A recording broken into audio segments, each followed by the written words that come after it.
Good evening, everyone. We are starting 15 minutes early tonight for public comment specific to the district-wide safety plan and district-wide code of conduct. This is not part of the regular board meeting. It is an extra time required in terms of we make changes to these every year. They're updated, looking at what needs to be changed either according to law as well as practices we learn about ourselves.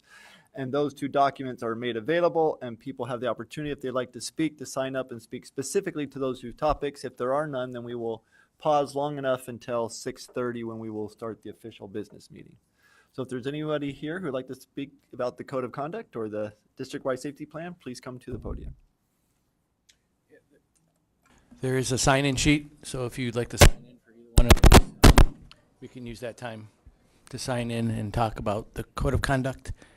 First, we'll call for the code of conduct. Any comments on the code of conduct that we are reviewing?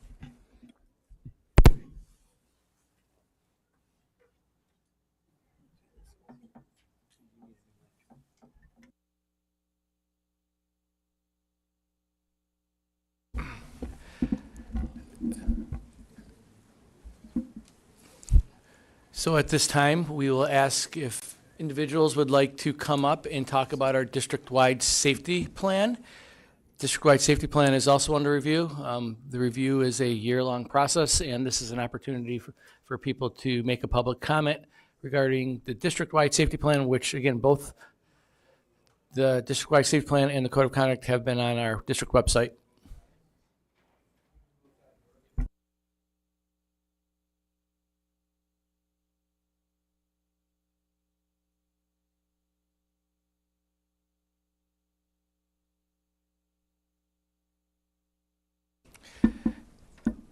Mr. Forsgren, I think the comment period is closed. Okay, we will wait until 6:30 to officially begin our meeting. Call to order.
Okay, we're good. You guys good?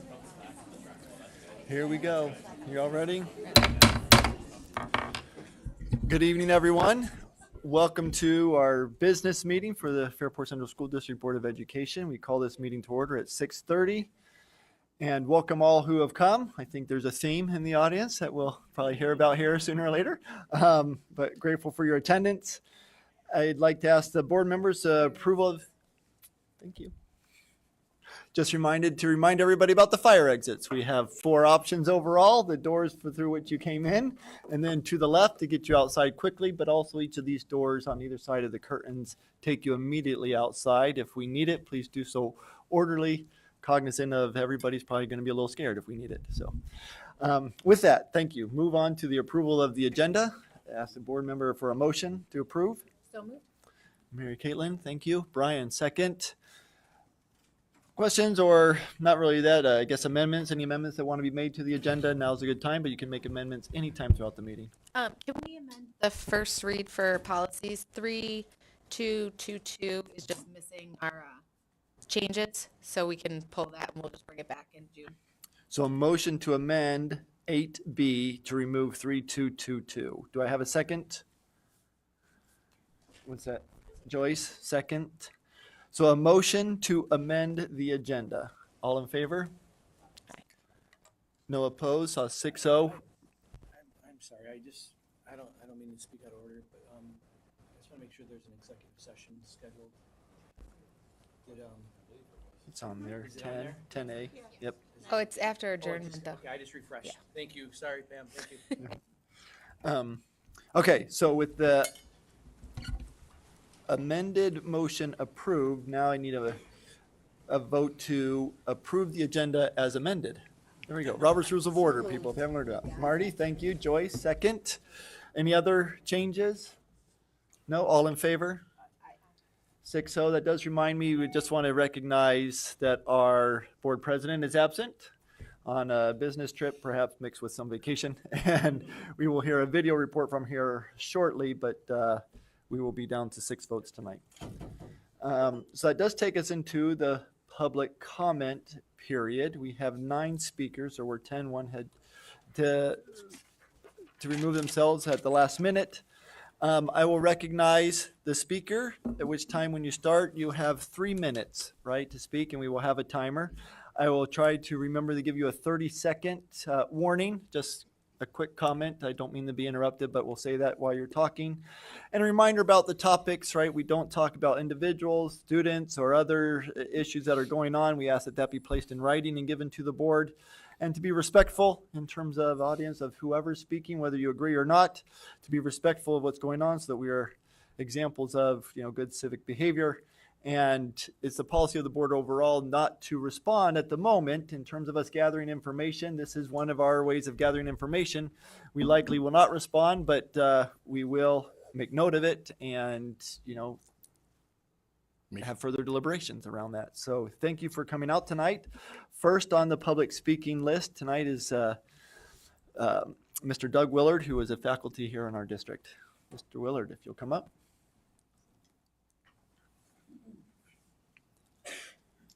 Thank you. Thank you. Is the green light on? Now it is? Very good. All right. I do, yeah, sure, from the gym.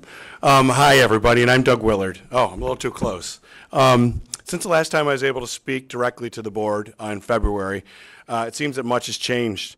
I quickly found out after that time that I wasn't the only person wondering what happened and wondering what more we could do following the December Capitol vote.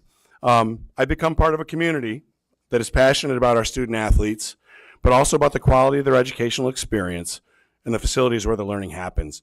In speaking tonight, I could or should list all of the areas where our track is lacking and what the needs are to help our student athletes and community to gain a 2023 and beyond competitive track. Instead, though, I'll direct the board and the community to the Facebook page, A New Fairport Track, and there you should be able to find all that you need to understand that our community needs and would benefit from lifting up this facility. I'd like to talk about the community and the young people on the track team tonight. I had an incredible meeting weeks ago when I spoke with the 140-member strong Fairport track team, just to make them aware of the status of the track as a result of the December capital improvement vote. Many knew of it and then that it had been on the ballot for consideration. No, I work with elementary school kids, and I don't have a ton of contact with high school kids. I didn't know what to expect, quite honestly. I had some nerves as I stood in front of former students who are now young adults. But as I laid out the numbers from last December's vote and the fact that it didn't pass by 40 some odd votes, a gasp went up in the crowd, and it was as if they were watching like a hilarious fail video on social media. Concepts that they learned about in civics class were perhaps playing out in front of them, and they were right. They were there. They knew where they were right away. They got it. They were engaged. Days later, 40 of them sat at the board meeting in silent support of the effort to lift up our track. I don't know most of these kids, but I know their effort, right? I see their performances. I value their worth. And when you realize that you are where you are because someone valued your worth, you understand what you have to do. These young people sitting behind me, though many of them may never see the benefit of a new track, are helping to build a better and stronger community. In this effort, I'm glad to stand with coaches, parents, student athletes, teachers, grandparents, retirements, graduates, and previous athletes, and ask that you honor their effort and legacy to the benefit of tomorrow's aspiring record holders. Athletics teaches life lessons that reach deeper than classroom success. And having modern facilities can and will engage more of our student body and perhaps more of our community. You could perhaps think of this facility as a community field. Beyond an excellent facility for track and field, it could also host other sports on that field within its lanes and offer opportunity to other student athletes. Thank you for your consideration and engagement for the sake of future Ready Raiders.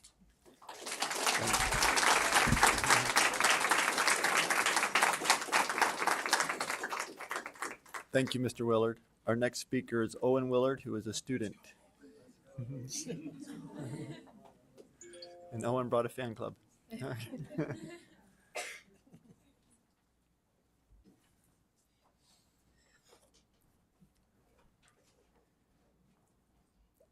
Go ahead. Hi, my name is Owen Willard, and I've been part of the Fairport running program since middle school. I run all 3 seasons, cross country, indoor track, and outdoor track, and I've been fortunate enough to have had a very successful career so far. I've had the privilege of having terrific coaches, exceptional teammates, and the loudest supporters at every meet.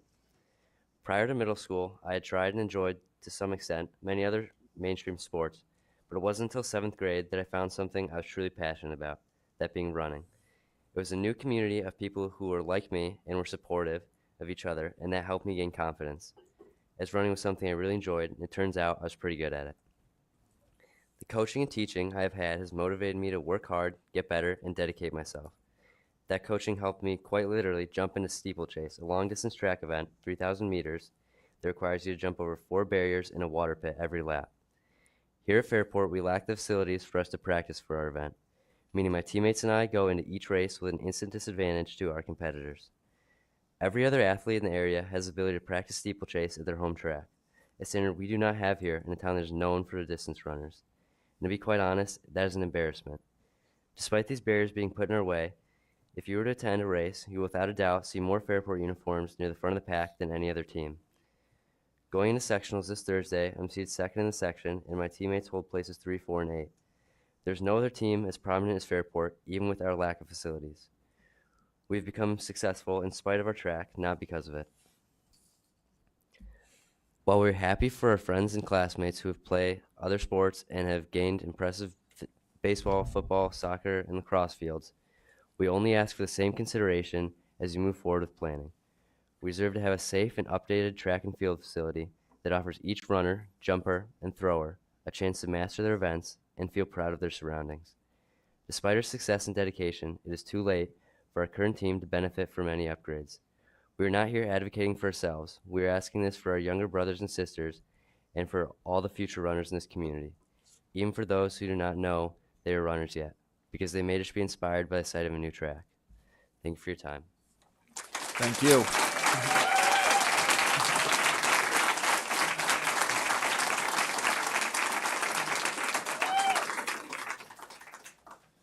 Thank you, Owen.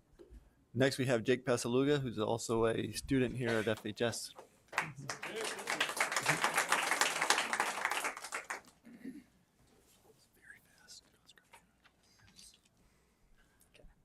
Hello. For those of you who do not know me, my name is Jake Pasaluga. I'm a junior on the cross-country track and field team, and I'm here tonight to talk to you about why we desperately need a new track. Although you may think track is a sport for the kids who get cut from other sports, do it to stay in shape, or to be social with their friends, that is not the case for most of us.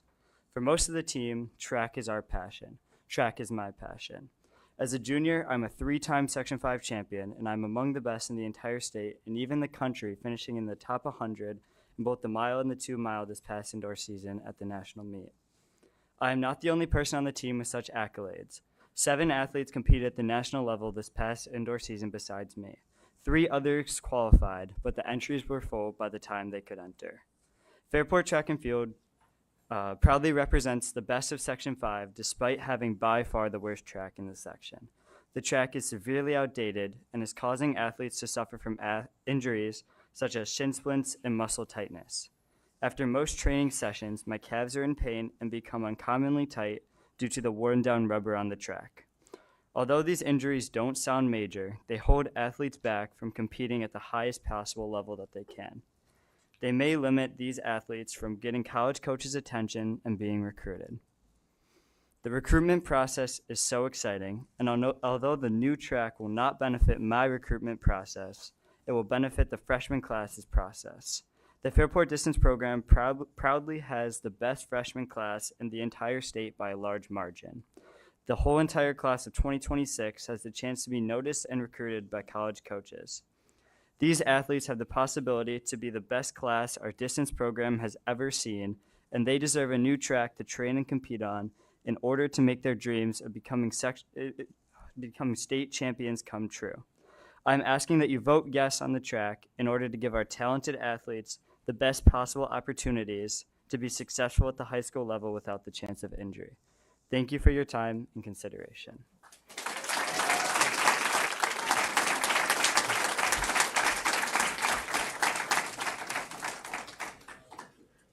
Thank you, Jake. Next, we have Coach Ben Bulkley residing at 222 Steel Road.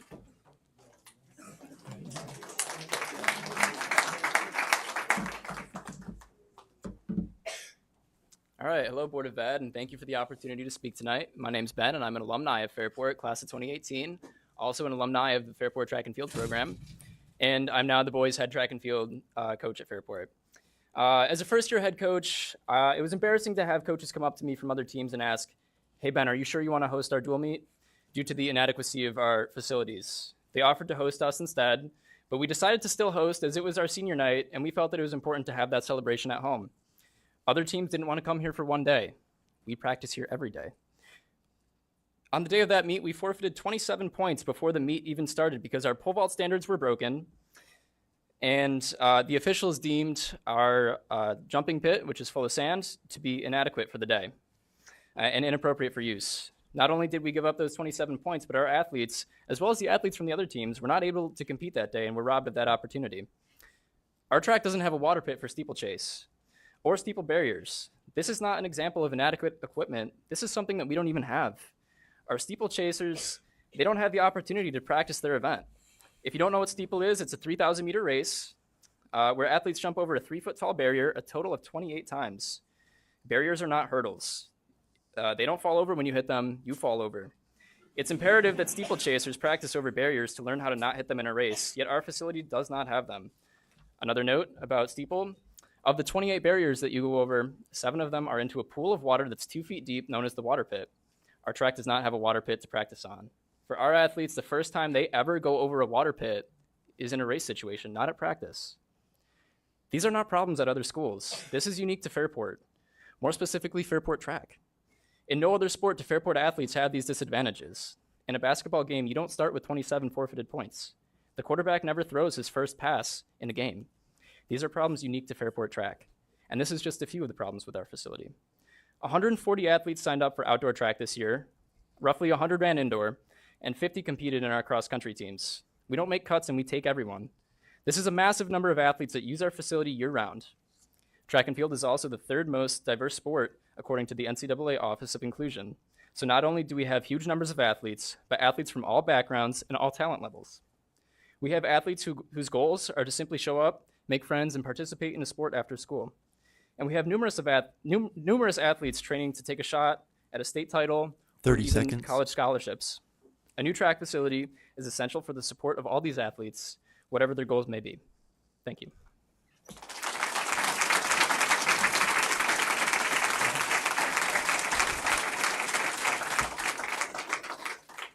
Thank you, Coach. Our fifth speaker is Paul Marcus, residing at 73 Winchester Drive.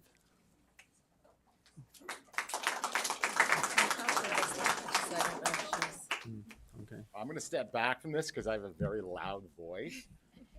So I'm 51. I'm a bit older than our other presenters tonight. And for 46 of those years, I can confidently say that you couldn't pay me to watch a track meet. Football, hockey, good Western New York guy. So I'm there. I've got a kid who has so much energy. She's putting holes through the couch, bouncing on it. And I mean on her head, not her feet. And it's just like, you got to run. So my wife puts her in cross country, and 5 years later, we've got a kid who's finished top 5 at the state level twice, set 3 Fairport records, and competed in nationals multiple times.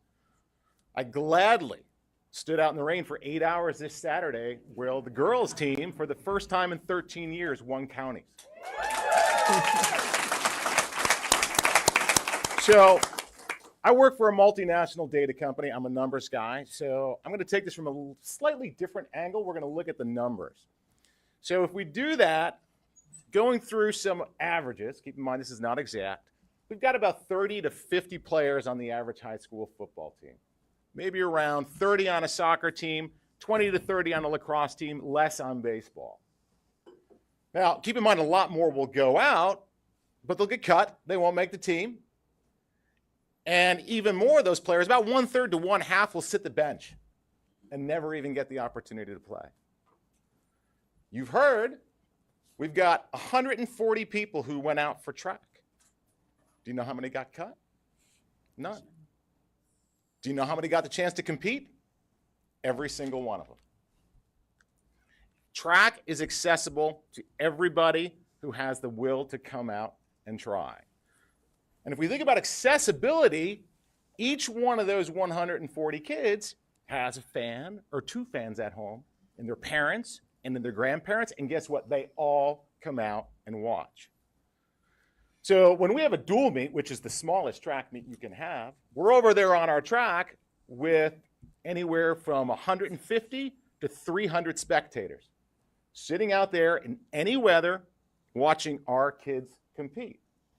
Now, I've been over there multiple times watching our kids compete, looking over at the grandstands where a lacrosse game is going on and seeing 20 people in those stands. So if we look at the numbers look like this. We've taken the sport that has the most athletes, the most participation, the most accessible, the most spectators, and it's the only sport that we haven't updated our facilities for or put money into in the last 20 plus years. For my kid, she's a senior, she's graduating, that's too late. But for all the freshmen, those numbers don't add up.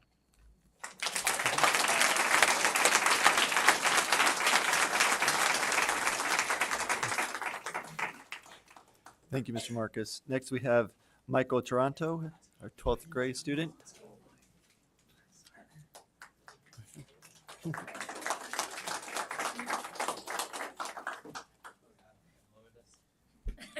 Hello, can you hear me? Yes. Okay, ready? Yes. Okay. My name is Michael Toronto, and I'm a senior. Thank you for letting me speak tonight about how much Fairport needs a new track facility. I want to start off by saying that I have run track and cross country for Fairport for 14 seasons. I started my track career running laps around the gravel track and jumping into pits made of dirt at Minerva. Little did I know, as I got in high school, the facilities wouldn't get much better. I remember going to away meets in middle school at schools like Canandaigua in West Irondequoit and being excited that my track would look like that at the high school level. Again, little did I know this would not be the case.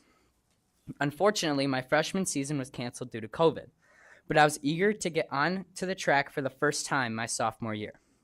With this being my first real year on the track, it wasn't until then that I realized how bad the track really was. I was shocked to see that the track was undersized with only 6 lanes, was all torn up, and the jumping pits were still made out of a crappy sand instead of nice sand. I looked forward to away meets more than home meets because their facilities are so much nicer. Then came junior year, when I heard that due to the construction of the new baseball and softball fields, we could not have any home meets, and honestly, I was relieved. I preferred instead to go to real tracks to compete with the other teams in Section 5, instead of having home meets with such poor facilities. It's honestly quite embarrassing. Yes, I realize that I am a senior and I won't run on a new track at Fairport. And yes, I know this won't affect me. However, it will affect around all 150 kids who run track every single year, the sport that has the most participation, where everyone participates.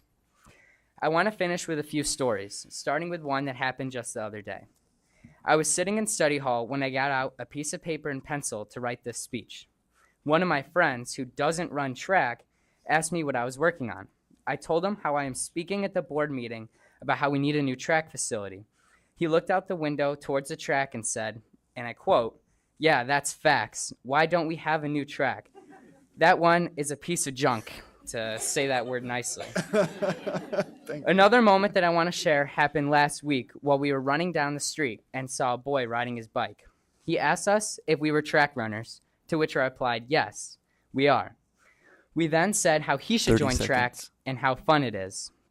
He said he was going to when he is old enough. I hope that for his future, he won't have to deal with the track the same way I did, and he won't have to fight to get an updated facility. Again, thank you for your time and allowing me to address the board. If not now, then when? Thank you.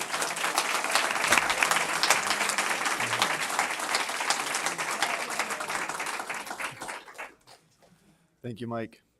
Our next public speaker is Katie Rudnicki, residing at 120 Crossover Road.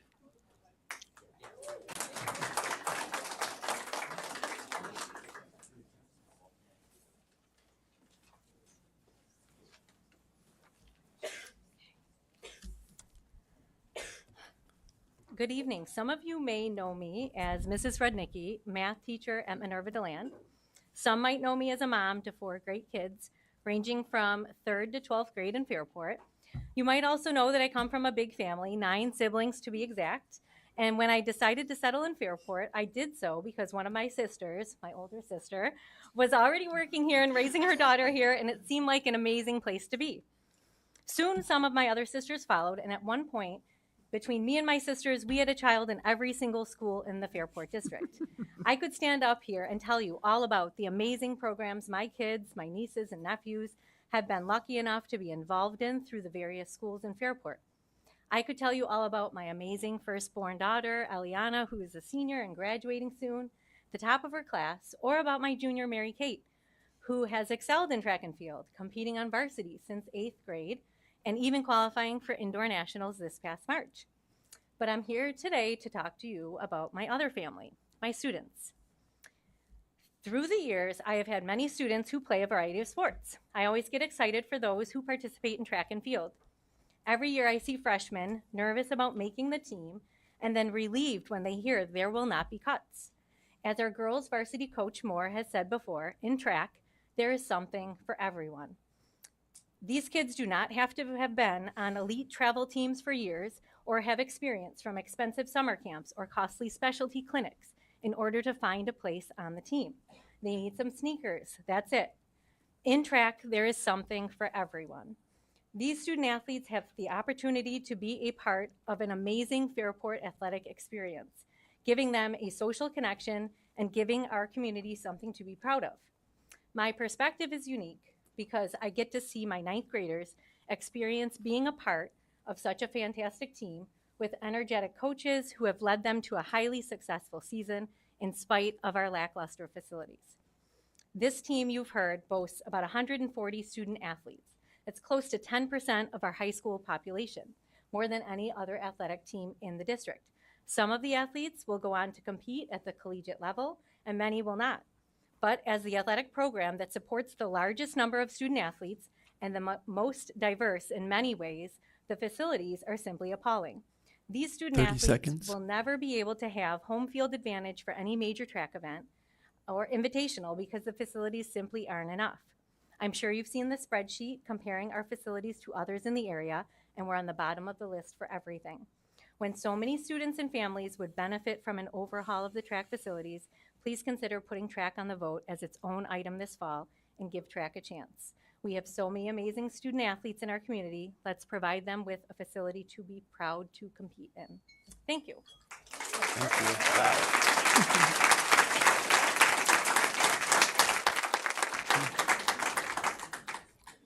Thank you, Mrs. Rudnicki. Our 8th speaker tonight is Abby Moose, who's a 12th grade student here at the high school as well.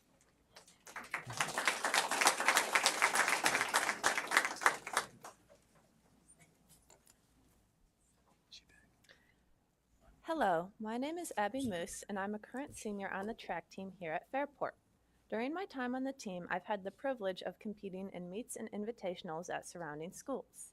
Through these experiences, I've noticed stark differences between our track and surrounding schools' tracks. For example, we only have one sand pit for jumpers. The sand is always hard despite turning it over during the season, and jumping on hard sand can seriously injure athletes. When we hosted our senior night this season, the opposing team's coaches expressed concern about how safe our facility was for their athletes and wondered if competing would put them at a greater risk of injury. Our track has visible missing pieces, and the high jump apron is not big enough for athletes' approaches.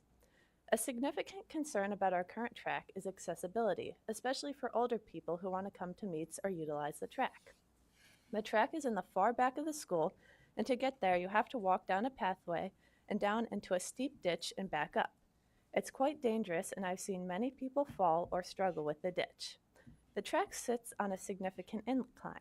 This means we have no seating or bleachers for spectators, and people can't even set up lawn chairs because of the incline. Along with having no seating, we have no lights or PA system, unlike the surrounding schools. Additionally, our track is only 6-lane and has no water pit for the steeplechase. This means we can't host any invitationals or bigger meets because you need an 8-lane track and a water pit. My teammates who run the steeplechase wish they had the proper equipment to help them actually train for the event. The schools around us have bleachers, multiple jumping pits, and a PA system. All of them have the capability of hosting invitationals and bigger meets. Having a new track would not just benefit the track team, but also the community. Individuals and families in Fairport could come and walk on the new and accessible track. In light of these competitive issues and the safety concerns related to the current deteriorating track, I ask that you put a new track back on the ballot to be voted on by the community. It will impact many of our future students to come through the track program, as well as providing a benefit for the greater Fairport community. Thank you for your time and consideration.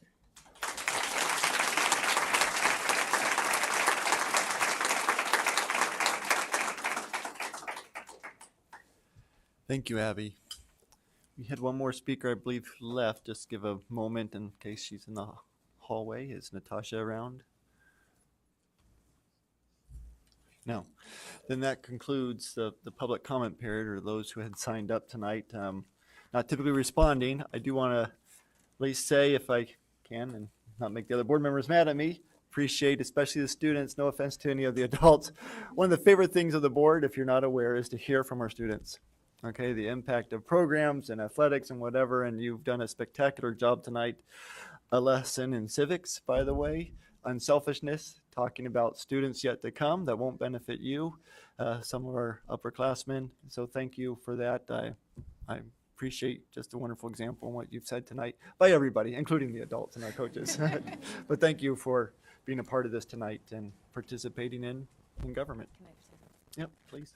Students, how many of you will be 18 by October? Okay, so even if you're off at college, do you know if your residency is still in Fairport, you can vote? Our wonderful board clerk, Ms. Alexander, will help You get an absentee ballot if you're off at college, so remind your friends and stuff like that, okay? Vote.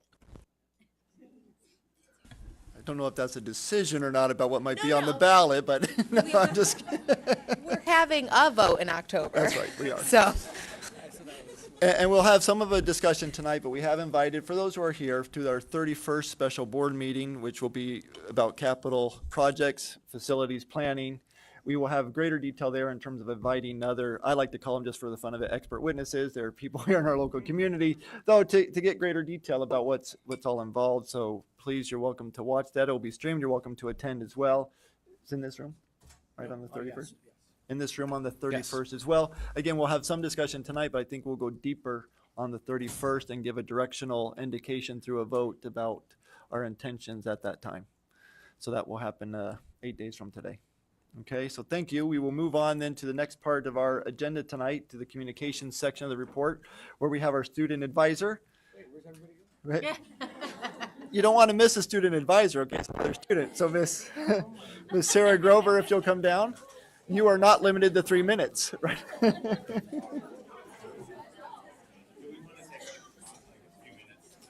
Yeah, we may pause a little bit. Sorry, Sarah. So, good. How's the end of the year going? Oh, it's good. Yeah. do you have senioritis? Oh, yeah. Yeah, I'll mention it. Okay. Ready for summer? Yeah.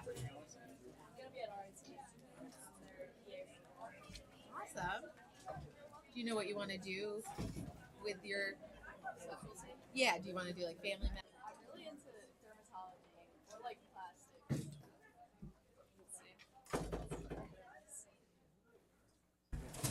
Thank you for waiting, Sarah, for your patience. Oh, of Microphone course. is yours. Of course. All right. Good evening, everyone. I'm so glad to be here on this wonderful Tuesday evening. We are entering our final days of the 2023 school year, and it is becoming bittersweet. Finals are wrapping up, books are closing, classic movies are implemented into our classroom curriculum more and more, and the sun has finally made its way to Western New York most days. With only 13 days left, sophomores and juniors are scrambling to stay afloat to impress their fourth quarter averages, while seniors are completely tapped out, myself included. Some exciting things have been going on at FHS this past month, however. Varsity sports are entering into their sectional playoff games. Fairport boys lacrosse has their first round of sectionals this evening against Penfield. I'm cheering them on in the red zone in spirit right now. Fairport boys tennis has gone through their individual sectional matches, and resulting from that is senior Greg Pepin and freshman AJ Balsamo's doubles team qualifying for states. So congratulations to all athletes and the track team as well, as we wish them luck through the remainder of their seasons. Our musicians, as always, have been showing out in their recent ensembles. In their spring concert a couple weeks ago, the Symphonic Band and the Afternoon Jazz Band shared their hard work and talent for anyone who was lucky enough to be at the performance. Also, last Friday, the Coffee House Concert Series team put on a show in our cafeteria. It turned out to be a mix of jazz pieces, a musical performance of Bohemian Rhapsody, a vocal performance of the 1976 classic Dancing Queen, authentic rock, acoustic guitar, and a clarinet duet.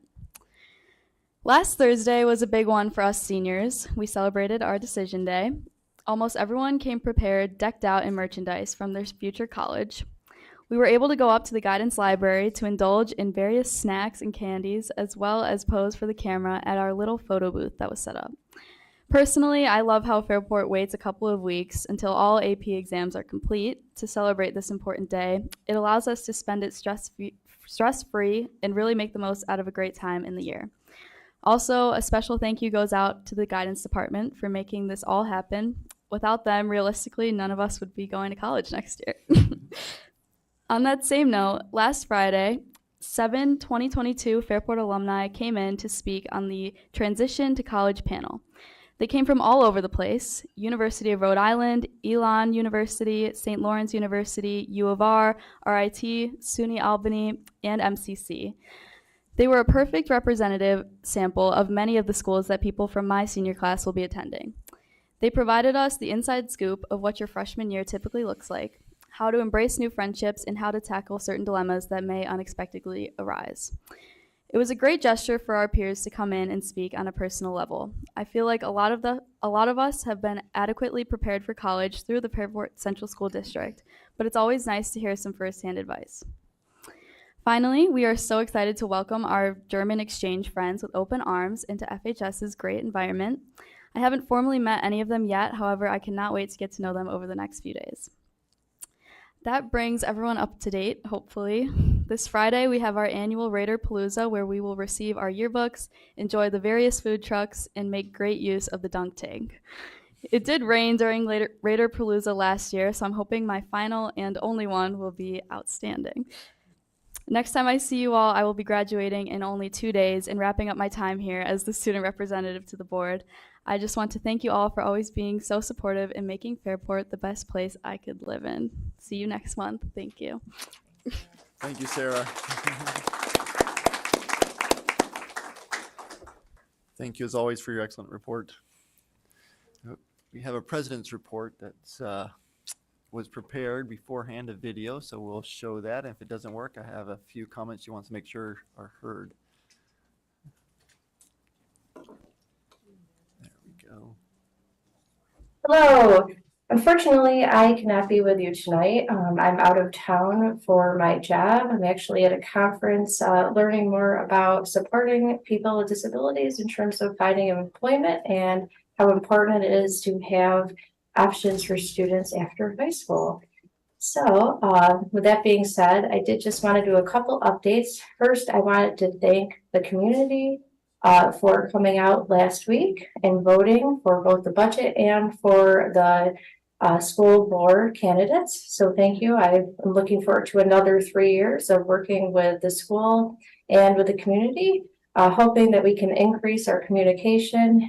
It is definitely hard to get to everyone with all the various modes of communication, but I will continue to work towards that with the rest of the board. Additionally, we do recognize that we have work ahead of us. We want to make sure that we are listening to all the stakeholders. So I think there's going to be some new opportunities in the future for that as well. Another thing I wanted to mention is that we are going to be having a special meeting on May 31st, where we'll be able to talk more about our upcoming projects that we'll be voting on in October. And at that time, we will have public comments. So if you didn't have the opportunity to talk tonight, that will be an option as well. So we will focus on what it would look like to add the track to our campus. So looking forward to getting more of that information. I know that there's going to be conversations about that tonight as well. And just looking forward to the end of our school year. I know it feels like there's many weeks ahead of us, but there is a lot of activity jam-packed in between celebrations at schools, sporting events, concerts, graduation. Looking forward to it all, and I hope that you have a lovely evening. I did too. I was like, It's possible it could have been live, I suppose, right? Almost. But yes, that's our board president's report with a couple things in terms of discussion with her to add. We have received, all of us, but also available to the community, the exit survey results. Joyce and Marty, you have a longer history. It was my impression typically that the exit survey is generally overrepresented of the no's, but this time it seemed to be overly representative of the yes, which was a little bit different than past. But regardless, just letting people know also and encouraging all board members to read through those if you haven't yet. We do take them, we do get them, we read through them, make note of them. I do recognize human nature is if we don't necessarily get our way, we feel like we haven't been listened to. That's not the case necessarily. We, as a board, we do take in information from a variety of sources and make decisions, right? And decisions don't always go direction that everybody wants them because that seems to be impossible to do. But we have that information and grateful that we do. Thankful to those who took time for the exit survey. And the impact of the budget approval is we'll see tonight some creation of positions, right? And I think that's exciting, creating those positions that were approved as part of the budget and looking forward to other discussions we'll have now. And again, thanks to the public comment period. So with that, I will end and hand this off to our superintendent for his report. Good evening, and thank you, everyone. The Board of Education. Wow, it's so overwhelming. Before we were able to come here tonight, was hanging out in the gymnasium. There was a unified celebration of our seniors. It was just an incredible event. Lots of fans, lots of families, and lots of great memories being made with our unified basketball team, which, by the way, Fairport has 2 unified teams. The board approved the second unified team because they are adamant about access and giving all of our students the opportunity to participate. Last night, 4th graders through 8th graders were in the auditorium with an ensemble. Powerful. And it was jam-packed. Best show in town. Tomorrow night, we're going to have 4th and 5th graders in the auditorium at a choir concert. And then on Thursday night, there's going to be a 5th grade string orchestra occurring in Fairport schools. And, you know, I'm fortunate enough to be finishing my 8th year, and you don't take those for granted, especially from where we've been, and incredibly proud to be a part of it. But I'm also incredibly proud of this bright spot and what's in a meal, because we talk about our food service and the intentional things that they do to connect with kids to make sure that our kids are healthy, safe, and strong in mind, body, and spirit. They're an important part of it. So have a cool little bright spot. Thank you, Lindsay Reddig. You know, your vision around this was all you. Thank you.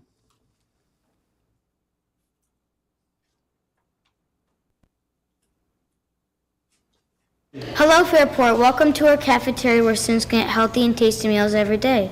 Today we want to show all students up to 8th grade how to make complete meals and healthy choices in the lunch line. The food service team in Fairport works hard to make sure each student has access to delicious meals that will help each student to learn and play. When middle school and elementary school students like us go through the lunch line, there are some guidelines to follow to make sure we get all the nutrition we need. You can see this poster in all the lunch lines in our Fairport schools. It has everything you need to know, like students can choose up to 3, 4, or 5 items to create a full lunch. That means that you have tons of choices to make. The 5 items are meat alternative, grain, milk, fruits, and vegetables. Here's what you have to remember. One of those items must be a half-cup serving of fruit or vegetable. Here's what that looks like in the lunch line here at Brooks Hill. Hey, today I'm going to have pancakes, sausage, and milk for lunch today. Oh, that sounds great, but it looks like you forgot a serving of fruit or vegetable. Whoops, good catch.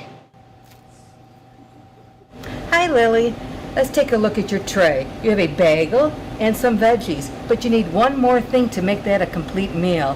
How about taking a cup of peanut butter, cheese stick, a fruit, or milk? Thank you. You're welcome, Lily. You're always allowed to pick up to 5 items, but it's important to only take what you know you're going to eat. Remember, milk is an option, not a requirement. Only take it if you're going to drink it. This helps cut down on food waste and makes our schools more sustainable and green. When you're done eating, you can ask for help to see what can be saved for snack and what can be recycled. Building a healthy lunch is an important part of being ready to learn. If you make good choices, you'll have energy for the rest of the day. Remember, you can always ask your server or cashier for help to make sure that your lunch is a complete and healthy meal. Bon appetit! Now we can eat!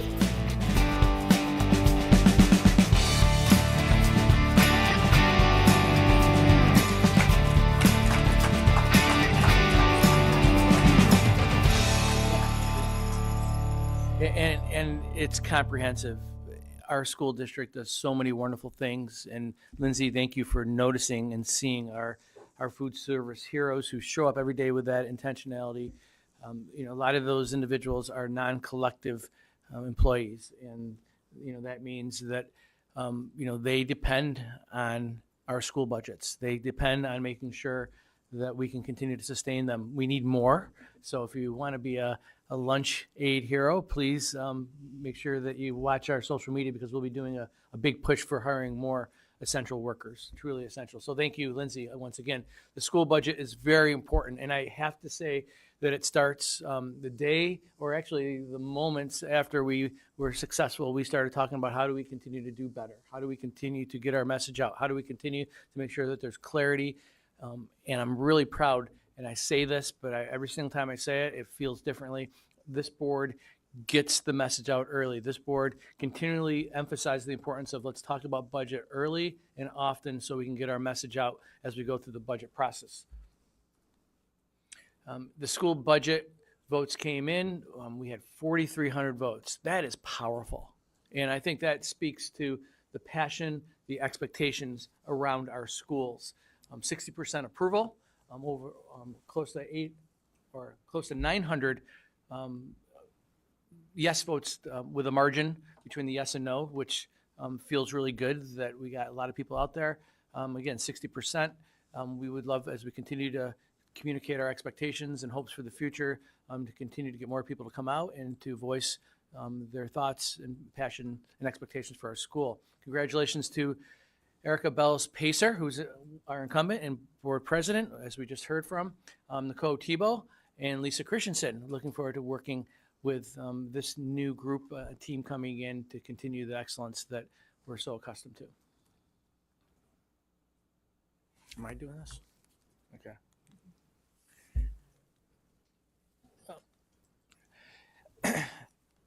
We provided a survey, and we take those surveys extremely serious. Not everybody completes the survey, and I agree with what Mr. Forsgren was speaking about, is that the people who tend to take the surveys are the ones who are excited about the budget. And it doesn't always give us an accurate representation given how the vote turned out. But we do read it. It's not a formal survey. There are margins, but it provides a glimpse into the community's expectations. Here are some facts. Our community has high expectations for our schools. The board's vision resonates. That speaks to the margin of successful votes, 890 more successful votes, 60% passing rate. The community prioritizes the importance of a Fairport education. They realize that good communities have excellent schools, and we're proud to continually to provide services from all the things that we were here listening and talking about tonight with our students and our community, talking about their expectations for a track, or to the concerts that occur. Some of our top thoughts were, again, these were the highest rated thoughts, schools, betterment of the schools for my kids. People just want the very best in Fairport, which the board feels the same way. Put our students first. Coming out of the pandemic, students still need to receive all the right supports, all the right programming and opportunities to be connected to their schools and to a caring adult. Maintain Fairport's excellent standards for our students. And good school districts are important for a healthy, functioning, quality community. From music to sports to extracurriculars, our community believes that programming is essential. And we need to make sure that we keep our schools the best so they can have all the resources in place. This is an interesting slide. People who completed the survey spoke to facilities. They want us to continue to talk about facilities planning. They want us to continue to talk about Fairport for the future, which we'll be talking about later this evening, and this idea of adding another proposition for our track. That was part of the feedback that we received. On the other side, there are community members. Now, these weren't top-rated thoughts, but they were thoughts, and they're thoughts that I know the board is always interested in making sure that they're accounting for everyone. They're everyone's board member. We need to be fiscally responsible as well in making sure that we're being thoughtful in spending our dollars wisely, maximizing aid. And again, there's people out there who question some of the things that we might be doing relative to library books or access and equity. And again, that was part of the survey. But the commonalities were students need to come first, right? We need to make sure that we're meeting their academic and social emotional needs and making sure that we provide the right funding. Again, more Fairport for the future, making sure that we're caring for our facilities, making sure that we're providing modern, safe, flexible, and responsive facilities. And again, we need to make sure that we're spending taxpayer dollars wisely, which this is a frequent conversation. And Mr. Stevens and his team is always game for that conversation, maximizing aid, making sure that we're doing quality position analysis as we go through the budget season with Mr. Loff, and we're meeting the needs of our students and our overall community.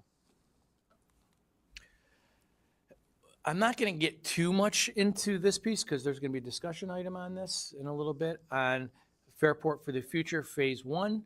That is going to be a community referendum on October 12th. The board will be talking about that project and the variables surrounding it, which I know includes the important renovations that need to occur at FHS so we can create welcoming and engaging environments in the classroom. And there'll be a conversation about the potential of adding another proposition with a track. And again, that will be a conversation we're having later on, but that meeting will occur here in room 512 at Fairport High School on May 31st at 5 p.m. to talk about those items. And again, the board will be talking about that in a little bit. So I'm going to stop there, can speak and gush and be the biggest advocate for our schools, and I'm honored to be a part of it. Thank you for giving me that privilege, Board of Education. Thank you, Mr. Provenzano, for the report. And you will have that discussion. For the moment, I'm going to open it up to other board members for comments, reminding you, as you know, Erica has pushed quickly, our board president, and reminding me to remind you, try not to be repetitive of each other, but we have several things potentially to report out on, in terms of committees. Actually, they're almost all over, right, the county committees, but other things, if you want, please. Microphone is yours. I'll just give a quick sustainability committee update. We had held the invasive weed pull on the hills behind JP again. That was last Thursday. Another great event, another great success. Two more things that the committee is working on actively. There is a denim recycling drive. There's signs all over around schools for that. And then in the summer, we're going to have the school supply drive, this second edition of this that was held at the library. That's going to be held, I'm going to get the date wrong, so I'm not going to say it. But it's going to be held over the summer in the library. Again, similar event. Allow families to recycle, allow students to recycle what they don't use this year, and then it can be picked up for use by families, anybody who needs it or wants it for the fall. Thank you. Good reminder, right? So they will have sponsor places for students at the end of the school year this year to donate, and then they'll organize it, right? Okay, great. Any other comments like to be made? Okay. Yep, there we go. Go ahead. I was just going to say we had a wonderful visit to Dudley, and just always fills the cup getting to see all of our kiddos out there and active. And I know I was able to go to open house with my daughter, and just seeing the wide breadth of opportunities that our kids get to participate in, from what they're doing in their classroom to what they're doing in PE. Thank you, Coach Willard. I did not have to teach her how to pedal a bicycle. That was taking it. School did it. She came home and she was so proud to teach her sister how to ride it with training wheels. Seeing them in Spark Lab and just everything we have to offer. So just wonderful. Thank you. Seeing none others, and we'll move on to the treasure and investment update by Mr. Stevens. Great, thank you and good evening. Tonight we have the treasure investment update for the month through March of 2023. The beginning cash balance in the general fund of $85.2 million, receipts for the month of $18 million, disbursements of $10.4 million for an ending cash balance of $92.8 million. Of the 92.8, about 97% of that is invested in a mix of treasury bills, insured cash sweep, and money market accounts. Looking at revenues and expenses as we move through the school year, right on track in terms of closing out revenues around $123 million, consisting mostly of property tax and state aid, and expenses at $85 million, very similar trending to prior year. You even see in this month we had a large payment. That's the March state aid payment that schools receive. In the month of April, we see no state aid payments, so some of these pieces kind of flow up and down depending on the month and the disbursement schedule at the state level. And that's the report for the month of March. Thank you. Any questions for Mr. Stevens? No? I will add one thing for Mr. Forrestgren is the interest. I took a look at last year where we were at this point. We're at about $6,000 last year.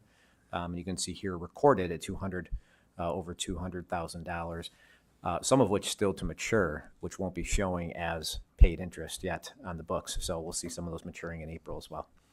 Thanks. I was holding back, but you read my mind. We're like Very good, thank you. For those who have interest, that report that was given, the public content under 5F has the treasurer's report for you to review. We are moving on to the consent calendar. Board members, this consent calendar is something that is approved without discussion. If there is an item in here that you would like to discuss in further detail, we'll need to amend the agenda and have that item removed from the consent calendar. Otherwise, seeking a motion to approve the consent calendar as outlined. If there's just a typo, is that okay? Yeah, you can make a quick comment, I suppose. We'll Just be lenient. Regent Norwood instead of Lee Norwood, Wade Norwood. Under Joyce's comments, you talked about meeting with Regent Norwood. And I think it just auto-corrected to Lee Norwood instead of Regent Norwood. In the minutes. Yeah. Right. So 5D. Is that, or no, I'm sorry, C. Yeah. Okay, thank you. But a motion to approve the consent calendar? Brian, thank you. A second? Second. Marty, appreciate it. All in favor? 6-0, seeing no opposed. Takes us to personnel actions, 6A, tenure recommendations. Need a motion to approve the tenure recommendations that's outlined. Janice, thank you. Motion. Jan and Marty, second. Questions, comments? No, seeing none. All in favor? That's not for me. I'm just really proud of the effort of the administrative team to interact with our 16 FEA members, and there are 2 administrators who are also receiving tenure, which we will celebrate in the fall, to start the school year. But it's a process, and it's a rigorous process that focuses on high quality teaching and high quality interactions with our students, and we're really proud to provide and celebrate this tenure. Looking forward to doing it in the fall. Thank you. For those attending, we get all those recommendations, all the details. We cover it in an executive session before then it's brought here to the public, but those are not available to the public. I skipped over. We voted on that, right? 6-0. Okay, very good. So instructional, 6B, motion to approve the instructional staff actions as outlined. So moved. Mary Caitlin, thank you. Brian, a second. Questions, comments about anything on here? Mr. Provenzano, yes. I know this is No, go ahead. not for me, but we're an accepting bunch, so thank you for Absolutely. accepting. I would like to acknowledge Stacy Miller, who's being recommended tonight to be the Math, Science, and Technology Director. Talk about someone who is passionate about Fairport and wants to continue to build upon the programming and expectations of our community and our board. So looking forward to working with you. Thank you for showing up and being a part of this. And Marty, I know you're here to support her too, so thank you. Congratulations. Well, not yet, but yeah. You haven't voted, I'm but- sorry. That was my fault. You got to vote. I'll go away. Do you see the creation of the position, MTSS position, which we're all excited about for the district as well? Questions or comments? All in favor? Aye. 6-0. Stacy, now we can. Thank you.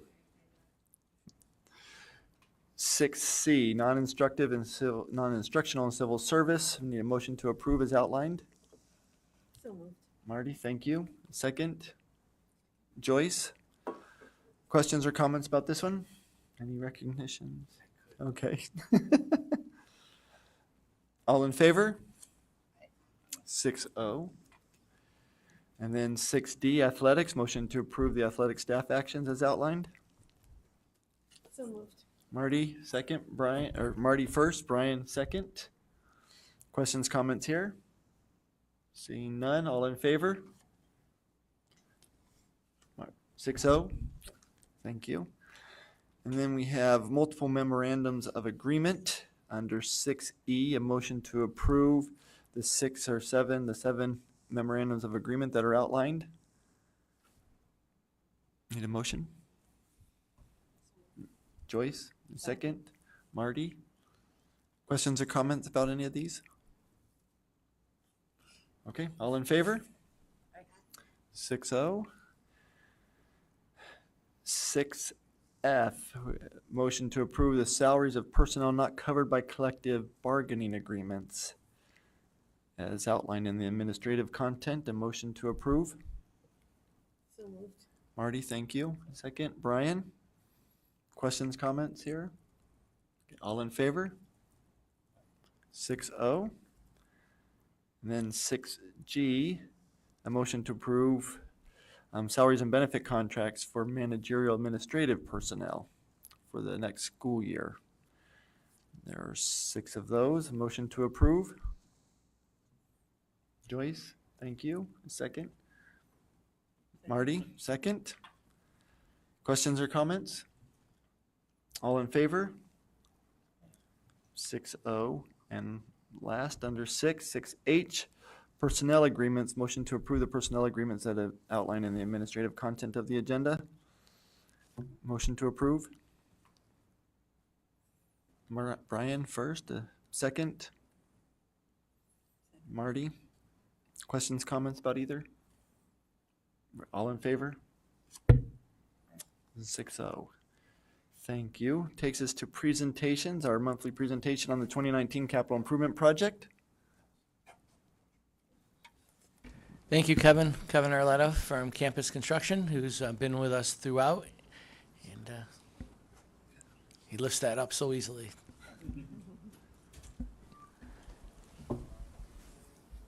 Oh, sorry.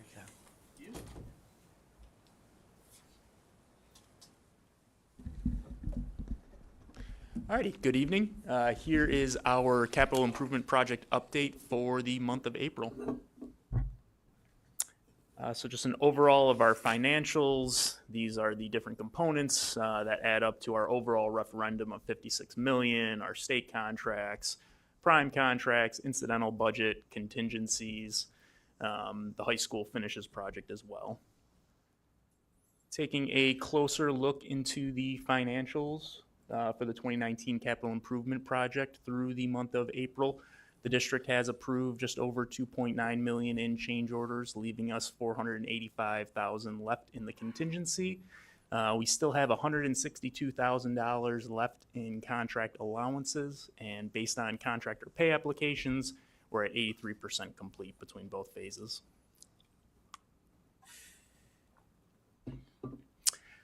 So just a look at the major scopes of Phase 1A here at the high school, and this list is getting smaller. We are down to the gymnasium, which we will be tackling this summer.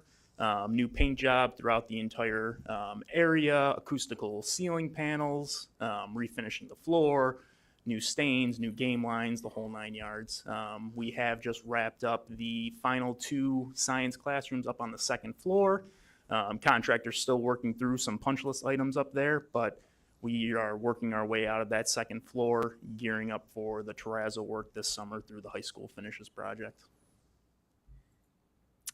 Speaking of the high school finishes project, we are continuing with our corridor wall tile installs through the 1st and 2nd floor, but again, the major piece of this is going to be the terrazzo this summer. And then over to Phase 1B, contractors are focusing over at Dudley and Northside, both in the nurse's office there. We've got some great photos of that, along with JP in the tech space and Minerva Deland exterior windows. And then over to the Smart Schools project. Again, this one touches all of the buildings. Our controls contractor is gearing up to start this, the Phase 2 portion. They were focusing on Phase 1, getting that wrapped up, and now moving over to Phase 2. So the door locks, that was part of the Phase 1 at the elementary schools, right? We saw those in action, then had our Dudley visit, which... And the nurse's office. Yep, and the nurse's office changes. But that, yeah, I was commenting, if you don't mind me making a comment to some board members, right? I mean, I've been doing these tours for, well, not as many years as Joyce, but you know, there was a time when we were kind of opposed to that level of security, I suppose. But when you listen to all the, 154 in the first 3 years of this decade, right, school shootings, and it does help me feel better about what we see on those doors, the automatic locks of each classroom, and to keep our children safe. There's certainly a great amount of control with that system, yes. Yeah.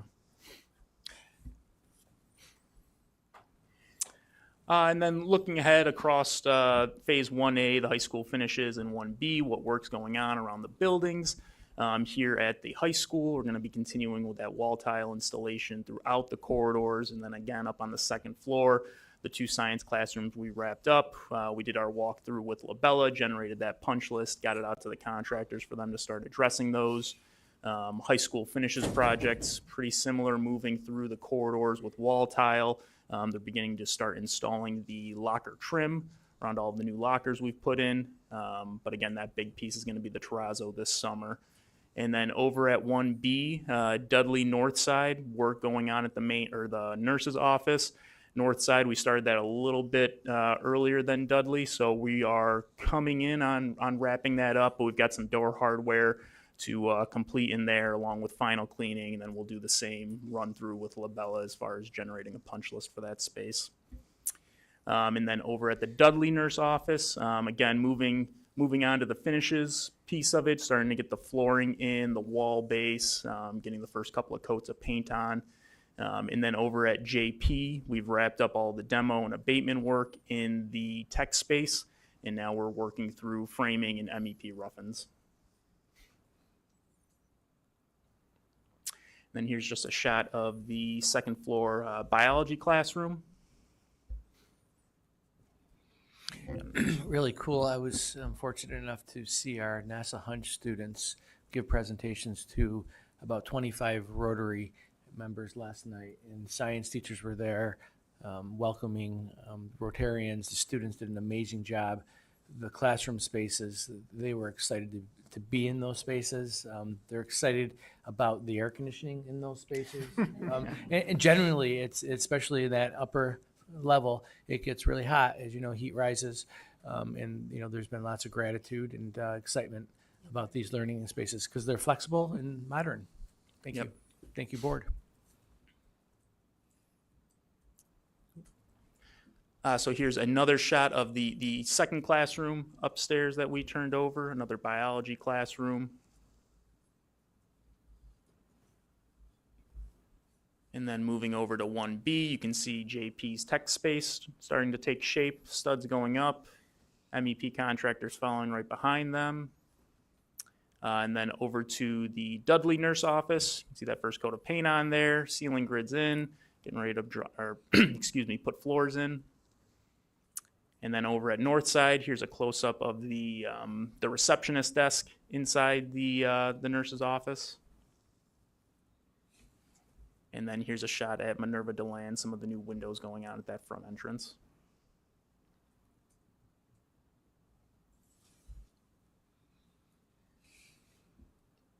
Are there any questions? Thank you, Kevin, to thank you. the team. You Thank guys you very are much. responsive and great partners. Appreciate it.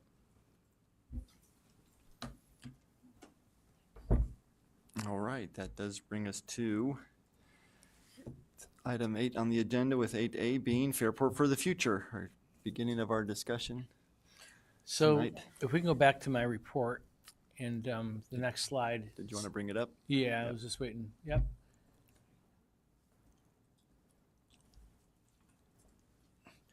There's going to be a very important conversation on May 31st here at Fairport High School in room 512.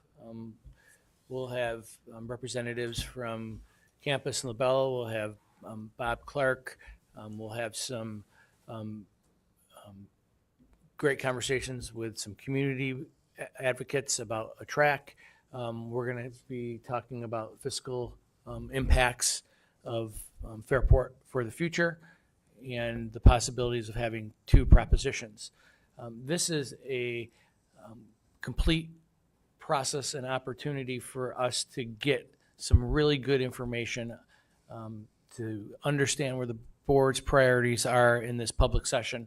And you can see from this timeline, this is a process. And it's really important that we have opportunities to communicate, collaborate, understand, and listen. May 31st is going to be an important meeting because it's going to give us a good idea how we need to proceed from the level of conversation, and the board will be giving its expectations on how we should proceed. But you'll see in this timeline, there's going to be more opportunities for us to interact with the community. We're going to be doing site visits. We're going to be bringing community members in. Like last night, we were able to bring the Rotarians in. They were able to see our facilities. We were able to talk about why do we need a makerspace? Why is, even though there's great new science classrooms, how can we benefit from having a complete space where students can do multiple different things at one time in the NASA Hunch class and classes just like that. These forums will be important for our community members to see up close and personal, particularly our elementary folks. I think our students said that today very eloquently, like this advocacy or this movement for Fairport for the Future is for the future. It is for our elementary students who will be looking at the possibility of using facilities that are modern, safe, and engaging. You'll see the environmental review, that's the seeker resolution with a special board workshop in August. That will be another important opportunity for the board to continue to listen and hear, but we're looking at really narrowing that down and putting forth resolutions. So there's time to communicate, there's time to collaborate, there's time to continue to hear different voices and perspectives. But this timeline allows us to really focus in on what the community's expectations are, what the board how the board will translate those expectations into a project. That project will ultimately be confirmed for the seeker resolution by August 22nd. So there'll be lots of opportunity to talk about it. So there'll be public information meetings and there'll be a public vote on the referendum on October 12th. And I'm opening this up to the board to have a conversation about what we're about to embark on the 31st. So, okay if I start? I just kind of jumped in here. First of all, I want to say, I said this to Coach Willard earlier, but I want to thank him and all the students who've come out to speak and the energy around the discussions that we've been hearing on adding to the track. You know, frankly, after getting negative energy thrown at us a lot, it's nice to get positive energy thrown at us for something that's going to benefit a lot of people, and we appreciate your advocacy and the way you've all gone about this. I know I appreciate it, and I think all of us do as well. You know, just something I want to say is kind of just by way of process. I think, you know, after the December capital campaign vote, we regrouped as a board and as a district, and we're figuring out what was next. And our priority at the time was merging Minerva DeLand and the high school and the work that needs to be done to make that experience great for all of the ninth graders who are going over to the high school. And that's what we were focused on, and that was kind of our priority. So if that's where we put a lot of our attention in those first couple meetings, and I think that's why, for instance, maybe the track fell off of our immediate discussions because we were discussing on that. So not to say we were right or wrong, but just kind of as a way of explanation of how that came. Brett or Matt or whomever, I was wondering if you could speak to, so we have this, our meeting on May 31st when we will be confirming scope and use of reserves and all of this, and we'll hear from more community members and all of that. And then we don't come back, and then August is when there's the workshop for more public comments, and then the meeting when we do the resolution. Can you speak to what goes on in those 3 months, like from May 31st to August, the seeker, what that is, and the other work that's going to happen between next week when we have this discussion and non-vote vote, and then when we have our next vote in August? I was at a PTSA meeting on Monday, and we talked about having families come in from the K-5 world right to the high school this summer and starting our tours, understanding what our spaces look like now, what we envision them to be, a communication plan that speaks to the highlights of what the fiscal impacts will be. Those communications will be getting out as well. So that 3 months is an opportunity to continue to design, continue to listen, continue to understand the pulse and expectations of the community, and continue to bring people in. This summer is going to be a little bit different because we want to actually have and host forums so individuals can come right in and take tours of the school and what our expectations and hopes are for those schools. So it's In terms of the timeline and the different pieces with the resolutions, I can kind of jump in there. So in June, July, you see that red bar there. That's the initial seeker resolution, which really talks about it's the lead agency resolution. If we remember, we had to do that before where we saw part one of the environmental assessment form. That's truly dependent upon the amount of site work and scope as a whole in terms of what drives that requirement. So we anticipate that we will need that resolution for either coordinated or uncoordinated review to do that, adopt that in June or July. It has to be done, if we remember, 30 days prior to when the proposition resolution and final seeker determination resolution are adopted by the board, which those are at that August 22nd date. And that specifically is lined up with going backwards from the vote date of October 12th to be sure that we have the required amount of time for the legal advertisements and notices for the public notice that have to be provided. So those are kind of the technical pieces of the schedule in that area. I know. So we need that time, right? And we need that time because, as you have seen and experienced, that information comes at us at different rates. And the board wants to be responsive and completely understand the pulse and the impact of their decision. And we really put that time in there because these are not just things that you could just throw together, right? So May 31st is very important. It's going to put us on a path. And as we go through the summer and we continue to learn and listen, those seeker pieces and the technical components of that 3 months is going to be used to make sure that we're really tight and organized with that. Just to define seeker again, it's a state environmental quality review that has to take place to talk about the environmental impact of any capital project that we pursue as school districts. So in the background, our architectural firm and their team on the environmental side are working through all of the required forms that have to be looked at and talking about all the different pieces. If we recall, they've read through some of them in summary at previous board meetings and projects when we were pursuing. So that's what's happening still in that background behind the scenes. As Mr. Provenzano mentioned, there are timings that line up with the legal pieces and requirements and the background work.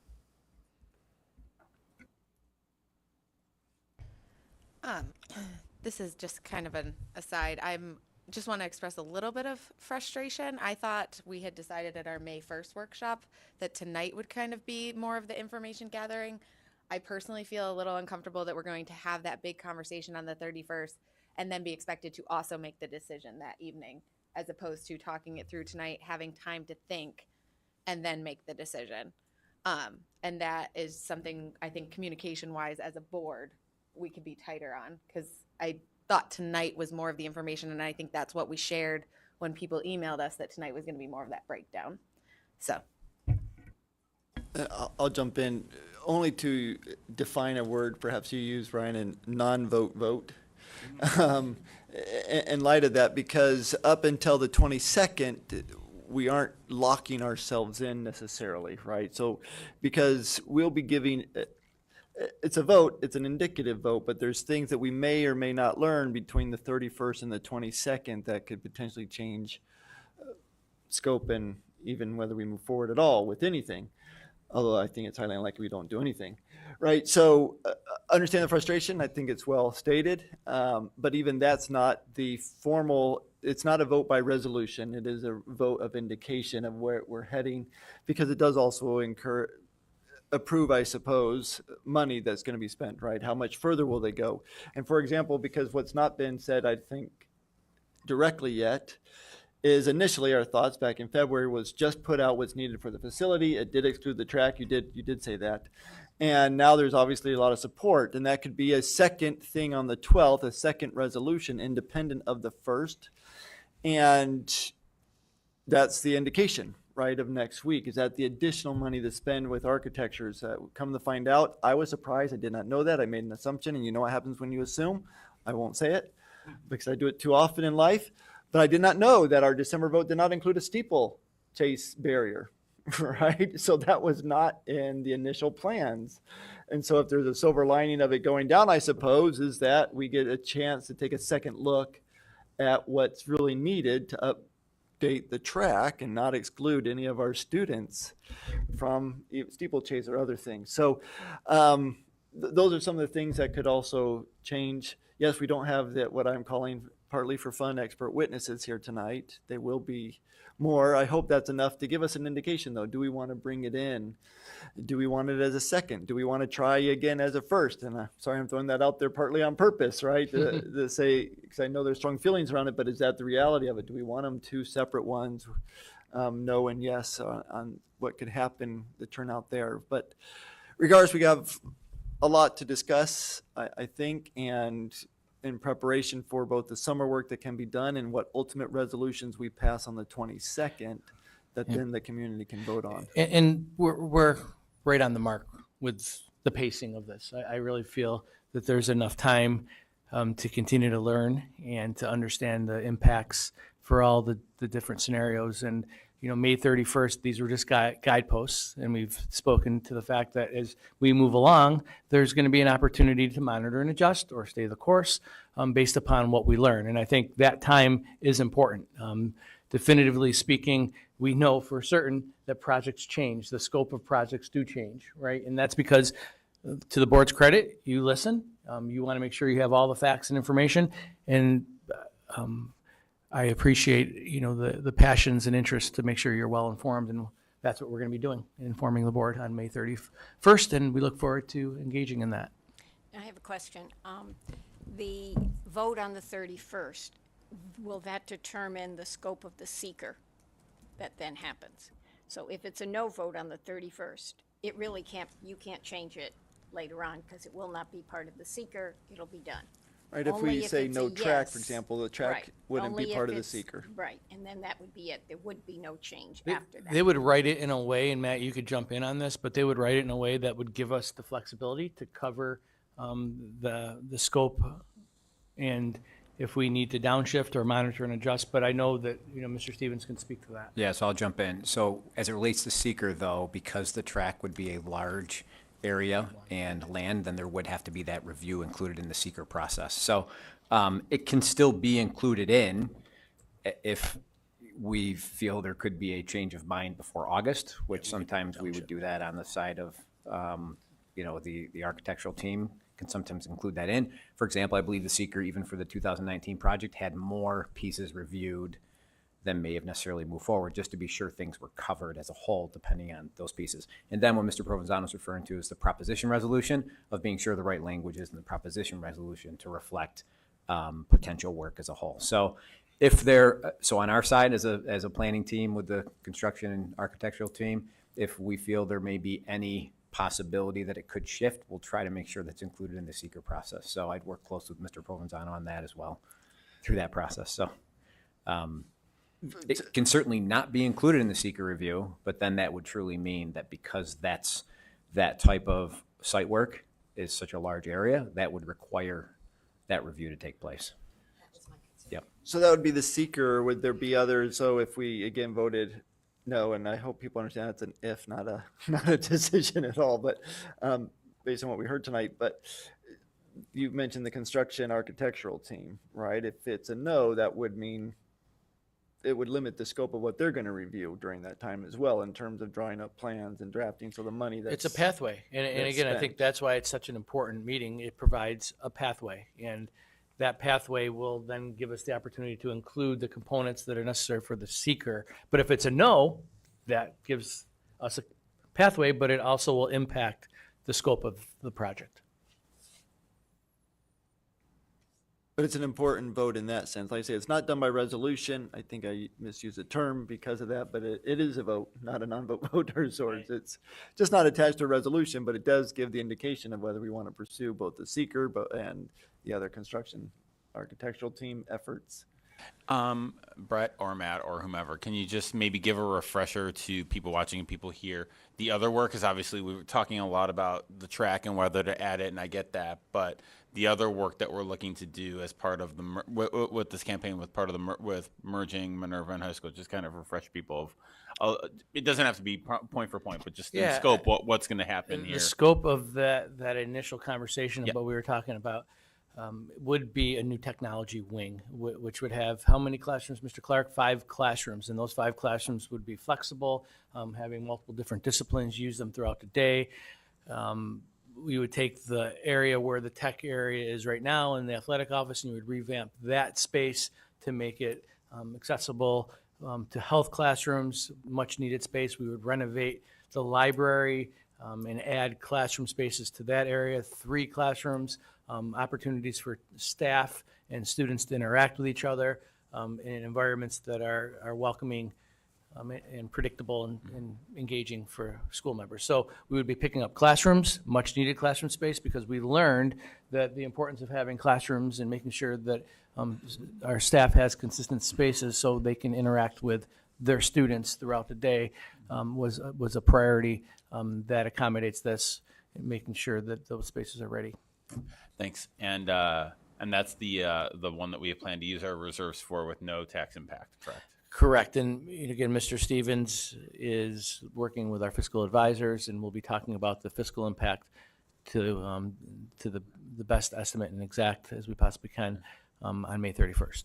And I just want to say publicly thanks to you and to Susan Casement and our friends at the FEA, the real FEA, for working together with working together over the past few months for the partnership, and to kind of make, hear everybody and make sure that the merger is happening in a positive way, and listening to all the teachers' concerns and making sure that everything is right for the students. And I would thank you, and I would say thank you to the board for giving us room to do that. And I would have to say thank you to Bob Clark and his team. Bob really carried the day on April 28th, working with the leaders from the middle school and high school to talk about the nuances and the impact of all the interests that we're trying to serve. And we're looking forward to continuing those conversations. So I'm sorry, did you? I was going to just say something quick. Did you want to say something? I always want to say something. I know you always want to say something. If I could, I just want to say kind of one last thing, kind of thinking about our students who spoke. They were amazing. They were really amazing. It took me until my mid-40s to attend a school board meeting and to feel that passion about something. So this is a really incredible life lesson. And I hope they learned that, at the local level, you can really make an impact. And they really made an impact on me tonight. I know all of us. I just want to share, because this has been something that's been running through my head for quite a while. We know how important the track is. 3 of us on the board have had kids who have run track or currently run track. And, this is not so much whether we want a track, but how do we do it mindfully and responsibly. We know that 40% of our community voted no to the recent budget vote, and we're cognizant of that. But really what I want to communicate is, being on the board is a balancing act of listening to everybody. I'm sorry I sound so scripted, but I wanted to make sure I got my words right. But tonight I really hope, as we listened to all of those speaking, I really hope our community was listening as well, because that's where the message also needs to get to. So I just, again, thank you. Thanks for bringing everyone tonight. So next time, bring us some of I just want to add to that, Jen, that I do hope the community heard that, because I think although we're talking about expert witnesses coming on the 31st, we heard the experts tonight. These are the users, the kids, the coaches, the parents that support them. Those are the true voices who know what's going on out there with that track. So very impressive to hear from them. I really appreciate that. So part of what I was going to say is acknowledging again, Mary Caitlin, your frustration with our communication. We did put out emails that sounded like tonight. Somebody sent it to us on Sunday, me on Sunday, right? That sounded like we were going to have quite the robust discussion. We don't have the expert witnesses in other than the students, which you're absolutely right about. Very inspiring and uplifting. Because there's several things on there. I've listed off what we heard tonight. I put it in 5 summary points, I suppose. I'm curious to know if anybody else had others that I missed, right? But what events can't be practiced, and closely related to that, what then events can't be participated in. So starting with the negative 27-point deficit type thing, right? That's that was powerful. Injuries. Now that better be powerful to us in some ways or another, right? That our facilities are increasing the amount of injuries that our students may be experiencing. The number of students, yes, I've had 3 of my 5 children participate in track over the years, and yes, it's always been a sport that's more democratic, if you will, right? Just everybody can participate who wants to. And always bothered me as a parent that I didn't have a place to sit down easily without carrying a chair back there, but I didn't have any accessibility challenges, so I could carry a chair back there, right? But it's not easy to get to. And the PA system was always, the lack thereof always was a horrible experience, even a decade ago when my older children were running, right? There's no PA system. What they're trying to do, the organized people, always seemed like chaos. But thank you, Jan. 40% voted no. The financial situation of the country, of the world, changed a lot in the last year. Inflation is high. It hurts people on fixed income. I love democracy, but it can be messy, and 40% of the people didn't get their way, right? And so our budget gets approved, and this would be the same for the track, right? Or anything else we put on that, is turnout becomes important. And it does mean there will be disappointed people, right? But I think we think broadly. I do wonder, if we don't do anything, what that means to our community as is viewed by those who want to move into this community. What does it mean to our house values? Those seem to be a lower priority than injury to a student, but that's the holistic perspective, that a short-term no vote potentially that we experience in December is a long-term black eye on the community. All right, and so I think we need to try and be holistic about it. What's been done when people go and see what the Rotary visits to the rooms, what they were and what they are now, what the baseball, softball fields were and what they are now. It was finally refreshing to hear news that we're not the ones who can't play on our field. It's others who are coming to our fields to play because they've been canceled at their site with the baseball, softball. I love getting that email for the first time that we weren't the ones who couldn't, accommodate. And that's not the case for the track. I'm looking forward to hearing, I suppose, from expert witnesses, but there was a lot of expert witnesses tonight. It is tough to balance that out, Jan. I think that's tough to balance it out. And the boards, that's what's required of us, right? We will ultimately make a decision around that and give direction next week about where we think we should go based on everything that we're hearing, and authorize, right, the administration to spend money accordingly. Yeah, and I do want to say with the students also, their enthusiasm was wonderful, but they really gave us information. They told me things I wasn't aware of, and that really can make a difference. They did really the job they came to do, I think. And when they said diverse, the most diverse, it reminds me that we have had differently abled kids on the track teams. They're on that track, and most sports can't accommodate that, and that track team can accommodate that in a way. So I just think that they brought a lot to light and have my brain moving. I want to echo what Joyce just said about the inclusivity and just the ability for track to bring that many people together successfully and to do those activities. And when you listed all your points of what struck you, I had an additional one, and the impact of the community.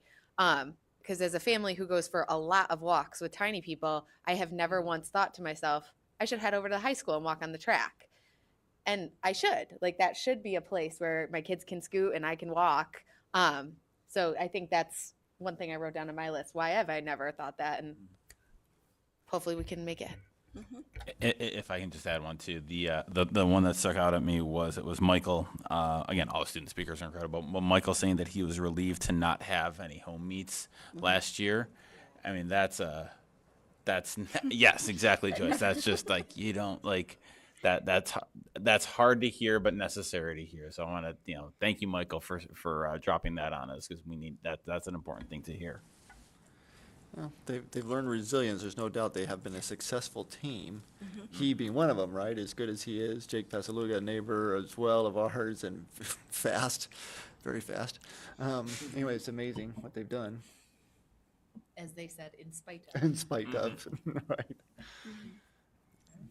Other questions or holding off? I know there's questions around, or not questions so much about the amount of reserves we will use for, again, what we thought would be the main thing. So we'll have details around that. We will have on site, I think you mentioned them then, our construction people, our construction architectural team will be there. Mhm. We will have coaches, and is Mr. Killian, our athletic director, Yep. able to make it that Yep. night? So. Yep.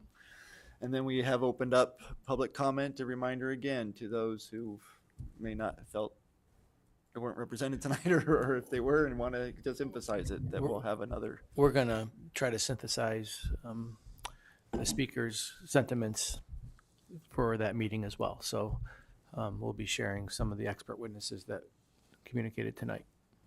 Great.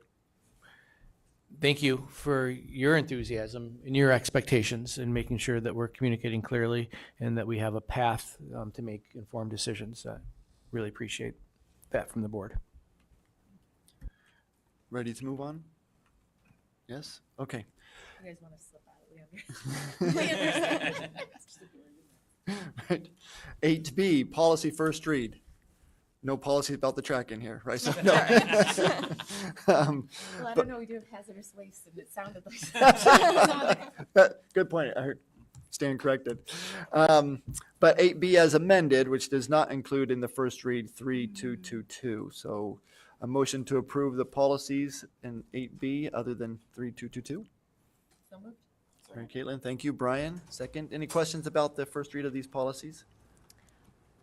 I just have to, I'm not on wellness, but I know Erica's on wellness, and the amount of work the wellness committee put into the updated regulation for 5661, and then we in turn were able to use to outline for our wellness policy. Oh my gosh. They took it, and the old wellness policy had literally been using food in classrooms. And this is just like this very comprehensive look at wellness of all the stakeholders in our district and all the different services we offer and ways to support kids and families and staff. So it's just a really exciting policy update. I know everyone here gets that excited. I know about you get that policy. excited. Yeah, I think it speaks to how our definition of wellness is evolving. It used to be just whatever we eat, you know, and that's how we're well. I know the policy initially was just about nutrition, but we're thinking very differently about our wellness now. It's our emotional well-being, psychological, physical, you know, as well as what we eat and just the wellness of every person that comes onto our campus. So. I share in that exuberance, and I'm really proud of the effort of the wellness team. I'm proud of it, which is led by Deb Miles and a wonderful group of educators and board members who are part of that mandated, state-mandated committee. And Jen, you said it. I like and I appreciate how we have expanded wellness to the social, emotional, and health and well-being of our students. Thank you. Other questions or comments? All in favor of the first read? Aye. 6-0, no opposed. Policy second reads, the ones that we saw last month, a motion to approve. Marty, thank you. Joyce, second. Questions, comments about the second read? No, all in favor? 6-0. Approval of the field trips, motion to approve, quite the long list. No. Mary Kaylen? Sorry, so moved. Yeah, second. Nobody likes field trips? No, that's No. definitely not true of this board. Yep, Brian is a second. Questions or comments about the field trips? I was going to say just a quick comment. I was actually driving through the village the other day, and I think it was JA must have had their field trip through the village, and you just saw all these little groups of little people with a chaperone, and they all had their little clipboards, and some were going into the bank, some were going into, oh my gosh, just going into all the stores. I can't forget it.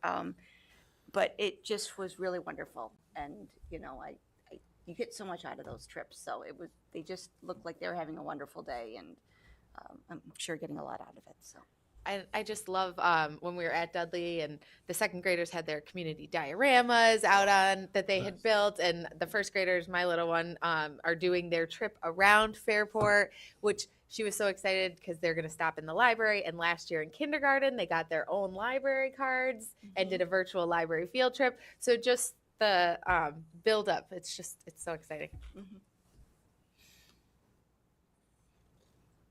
Okay, all in favor? No opposed, 6-0. Peter, that extra classroom activities. For Yes. some reason, it was checked as consent. If you just want to read it as a regular motion, I'll change the vote when I do the minutes. Okay, so 8E, motion that the board approves the following extra classroom activities. Now, I show it that way. I'm not sure what you mean by consent. See on the bottom. Oh, and mine is showing as Yeah. consent. Oh, I see type action. Yeah, type of action. That's just an action. Oh. Motion and voting. But we are making a motion, so. Motion to approve. So moved. Brian, second. Anyone? Joyce? Questions or comments about this? Since it's not consent, we can do that. Book club. Yes, the book club. And all in favor? Aye. No opposed, 6-0. And then curriculum writing, 8F, motion to approve the curriculum writing as attached. Brian, thank you. Jan, a second. Questions or comments about that?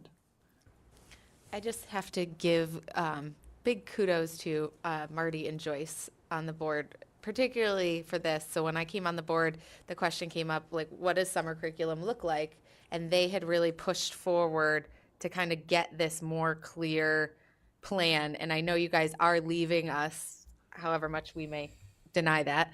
But these kind of things, I hope you know, just will continue to impact us as we go forward, all of your work. So just had to let you. Well said. I Thank you. think it's also a great reminder that the teacher's year does not end in June. They keep working all summer long to benefit their students. So thank you to those. Indeed, thank you. All in favor? 6-0, no opposed. And last 8G, motion to approve professional consultant services with Imaginate Your Space as per attached. All in favor, or need a motion, sorry. Yeah, so moved. Brian, second. Mary Caitlin, you have a question? Yep. Just, I love it. Just what are they doing at Northside? So did you get to the cafeteria in Dudley? No. Oh, So if you missed look- out. Wait, this is for the cafeteria? Sorry, that was my. Yep, so if you take a look at what's happened at Brooks Hill and what happened at Dudley, reimagining that space, JA have that space too? So we did Jefferson Ave and Brooks Hill several years ago, before the pandemic, and then Dudley just during this year, and now Northside as well as the kitchen. So that's what this is. Fantastic. Yep. I hadn't been there in quite a while since I haven't had kids in Dudley. It was amazing from what it was. And now they do that to Northside is great. I think, if assuming we vote yes here, right? All in favor? Aye. 6-0. So there we go. It'll be So, yeah, amazing. we will. Yes. It's gonna look great. Okay. Yes, a little bit out of order, but we do have an executive session. At least I haven't refreshed my screen because I'm afraid of what that does sometimes in terms of disconnecting. What's that? Yeah, I'm just not going to refresh. So, motion to enter into executive session for the reasons stated in the agenda. Mary Caitlin and Brian, second. All in favor? 6-0. We will not be making any decisions, so when we reconvene into open session, we almost immediately adjourn for the evening. Thank you for all who came out tonight, especially Thank those who you. stayed. Thank you. Thank you. And Thank you. congratulations, Stacy. Thank you.